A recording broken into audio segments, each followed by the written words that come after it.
ভাই যে জায়গাতে ফিল্ডিং করছি এটা উইকেট কিপার মধ্যে আনতে পারতেন আমার 3 ইটা লাগবে করে না মনটা বাড়ি দিতেছে বলে মনে আউট। আসসালামু আলাইকুম, আমি আশরাফুল ইসলাম নোমান। আরও একটি নতুন ভিডিও নিয়ে আসলাম আপনাদের মাঝে। আমার সেই ছোট্ট বৃষ্টি থেকে রাইডিও দেশ। আজ আমরা যাচ্ছি সবাই মিলে বাংলাদেশ প্রিমিয়ার লিগ বিপিএল খেলা দেখব। তো আমাদের সাথে কে কে আছে অবশ্যই তো দেখতে পেয়েছেন। আমরা সুহেল কাকার দাওয়াতে রাজশাহী ওয়ারিয়র্সের খেলা দেখতে যাচ্ছি।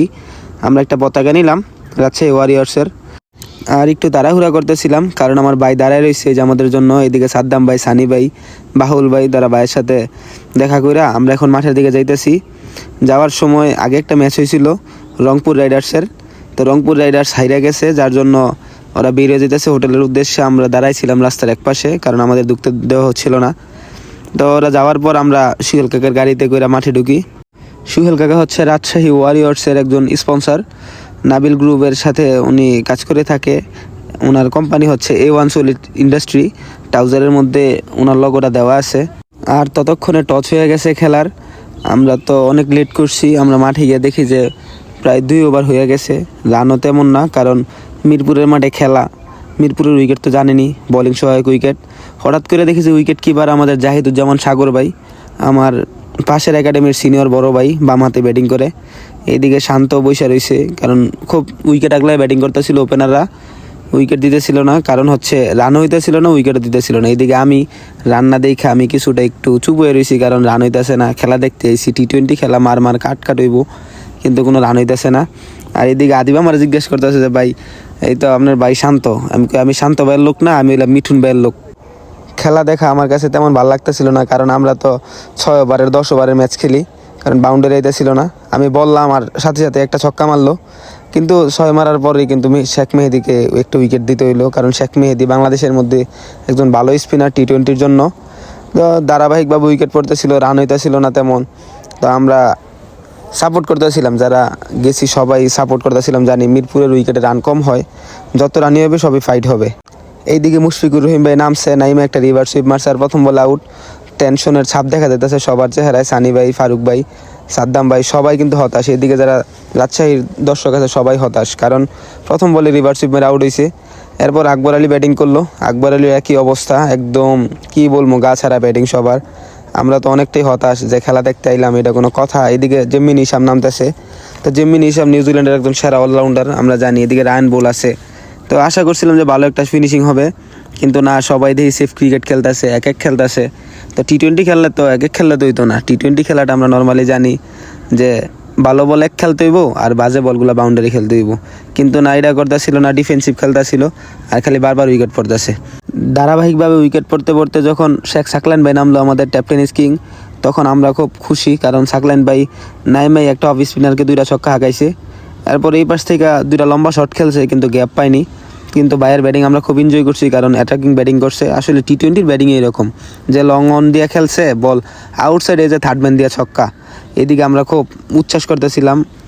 তারপর সাকলাইন ভাই, মোটামুটি সাকলাইন ভাইয়ের ব্যাটে বর করে অনেকগুলো রান হয়েছে। এটা ফ্রি হিট বল ছিল, ক্যাচটা আসলে দৈরা সাইডে দিছে, কারণ ফ্রি হিট বল তো আউট নেই, বাউন্ডারি সেভ করছে।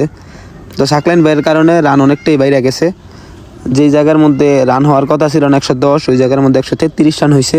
তো সাকলাইন ভাই যদি পুরোটা ফিনিশ করতে পারতো, দেখা যায় যে রান 145, 148 হইতো। তো ফার্স্ট ইনিংসের খেলা শেষ।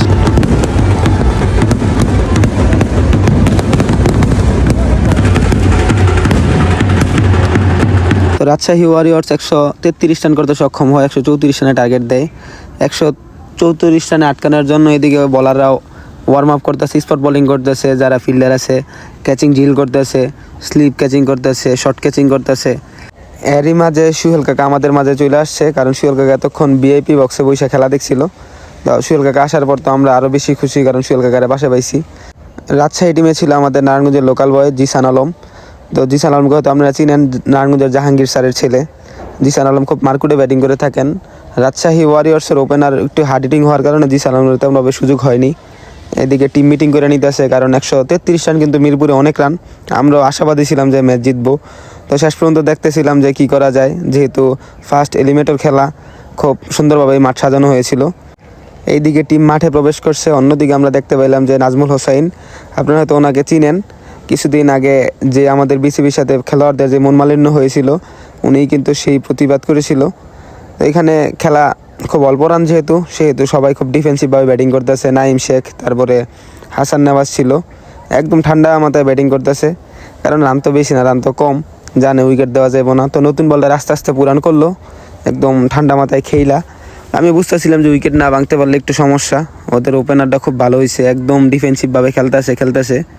তো তারপরে আমরা আশা অনেকটা ছেড়ে দিয়েছিলাম, আমাদের মুখে হতাশার ছাপ, কী করবো খেলা। তারপরেও আমরা খুব সাপোর্ট দিতেছিলাম। এদিকে সুহেল কাকার মন অনেকটাই খারাপ, কারণ খেলাটা কেমন জানি হয়ে যেতেছে, সবাই টেনশন করতেছে। কিন্তু আমার কাছে মনে হচ্ছে যে মিরপুরের মাঠ, উইকেট পড়লে টানা উইকেট পড়তেই থাকবে। কিন্তু উইকেটের সুযোগও আছে। মুশফিকুর রহিম ভাই একদম একটা স্নিক ছাইরা দেয়, স্নিক তো ছাড়ছে, তারপর ওই বলে আবার বাউন্ডারি হয়েছে। দেখেন কত রিল্যাক্সভাবে ব্যাটিং করতেছে, কারণ রান কম। আমার ভাই তো পুরো টেনশনে, সানি ভাই, সাদ্দাম ভাই, বাদল কাকা, তারপরে আদিব। আমিও খুব টেনশনে, কারণ খেলা তো জিততেই হইব, এত দূর থেকে সাপোর্ট দিতে আইছি।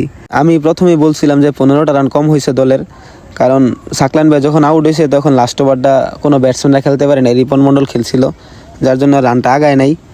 এইদিকে প্রথম একটা ড্রিঙ্কস ব্রেক দিল। বাহুল ভাই যে জায়গাতে ফিল্ডিং করছি এটা তো উইকেট কিপারের মধ্যে আনতে পারতেন। আমি দেখতেছি সবারই মন খারাপ, কিন্তু আমি এইভাবেই সবাইরে চার্ম রাখতেছিলাম, মজা করতেছিলাম, কারণ মন খারাপ করে থাকলে তো হবে না। খেলা হচ্ছে সুস্থ বিনোদনের মাধ্যম। আপনারা তো দেখতেই পারতেছেন যে সবার মুখে একদম হতাশার ছাপ। আর আমি বলতেছিলাম যে না, আপনি সবাই সাপোর্ট দেন, কারণ এটা মিরপুরের মাঠে খেলা। এই বলতে বলতে একটা হাফ চান্স একদম বাজে হয়ে গেছে। এইদিকে কিন্তু সাকলাইন ভাই বল করলো, লং অনে দাঁড়িয়ে থাকা ফিল্ডার এবং মিড উইকেটে দাঁড়িয়ে থাকা ফিল্ডার একটা দুর্দান্ত ক্যাচ। আমার ভাই খুব উচ্ছ্বাস করতেছিল, কারণ খেলাটা আমি জানি যে মিরপুরের মাঠে খেলা যে কোনো সময় যে কোনো রূপ হইতে পারে।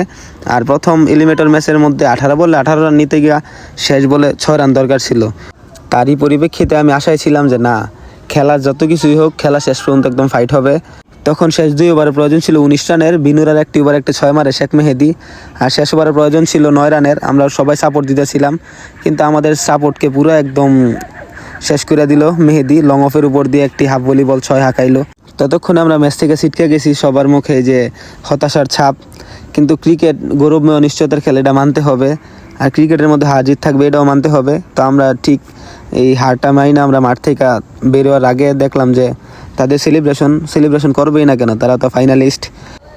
ধন্যবাদ জানাই সুহেল কাকাকে, যার জন্য আমরা এত সুন্দরভাবে খেলা দেখতে পারছি। তো সবাই ভালো থাকবেন, সুস্থ থাকবেন, আমাদের জন্য দোয়া করবেন। আসসালামু আলাইকুম।